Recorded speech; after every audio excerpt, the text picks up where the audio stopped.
ఎట్టకేలకు రాష్ట్రంలో ఎట్టకేలకు సాదా బైనామాలపై సై చెప్పింది హైకోర్టు. సో వివరాలకు వెళ్తే సాదా బైనామాల క్రమబద్ధీకరణ గత కొన్నేళ్లుగా ఉన్న అడ్డంకులు తొలగిపోయాయి.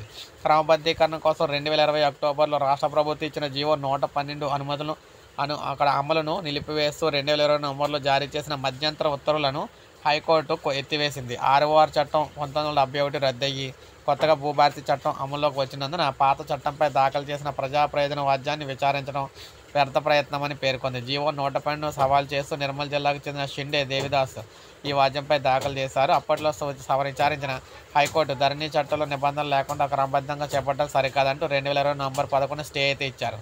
వాటిని ఎత్తివేసి క్రమబద్ధంగా అవకాశం కల్పించాలని ప్రస్తుత ప్రభుత్వం మధ్యంతర పిటిషన్ దాఖలు చేసిందనమాట.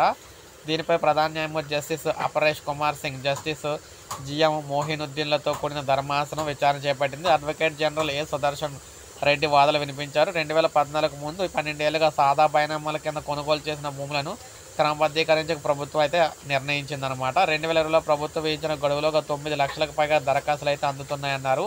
ప్రస్తుతం కొత్తగా భూభారతి చట్టం తీసుకొచ్చామని, ఇందులో సెక్షన్ 6 ప్రకారం 2014 ముందు 12 ఏళ్ల పాటు భూమి స్వాధీనంలో ఉన్న వారికి క్రమబద్ధీకరణ చేయాలని ప్రభుత్వం నిర్ణయించిందన్నారన్నమాట.